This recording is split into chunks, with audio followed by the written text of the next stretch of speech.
Assalomu alaykum azizlar. U shogird kuchayib ketgan shogird. Mana nasib bo'lsa boshlab oldik ishga turga jarayonlarni, fasad qismini.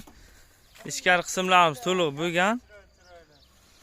Ustalarimiz hozir ishlashyapti, narx-navolar haqida so'raymiz. Hurmatli usta bola, assalomu alaykum. Zo'rmisizlar?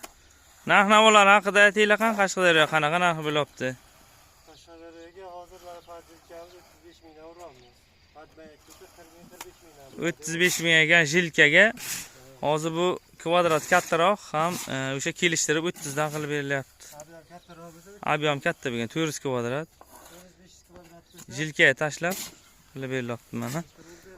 Hozir jilkalar tashlangan mana. O'sha pishgan g'ishtni xom variant terilgan bu xonadonimizga.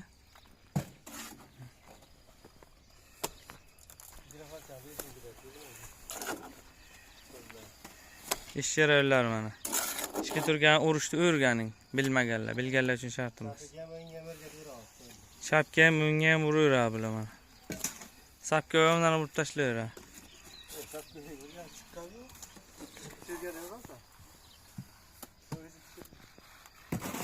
Hozir 5 tonna sement olganmiz 400 kvadratga, nasib bo'lsa shu jarayonlar darvozaxonalarimiz ham bo'ldi. Mana ko'cha fasad qismiga o'tdik.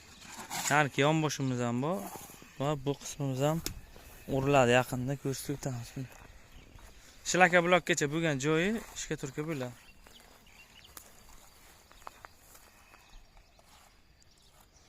Ustalarimiz kuch-quvvat tilaymiz. Obuna bo'lmaganlar obuna bo'lib qo'yinglar. Usta Tohir va Xunaman TV YouTube kanaliga Usta Ravshan deb yozsangiz chiqadi YouTube'da, obuna bo'lib qo'yinglar. Xunaman TVdan desangiz juda ham xursand bo'lamiz. Qurilish bo'yicha o'sha ishlar har kunlik o'sha jarayonlar ko'rsatib boriladi u kanalga. O'tib obuna bo'lib qo'yinglar, sog' bo'linglar, salomat bo'linglar. Shogird bos.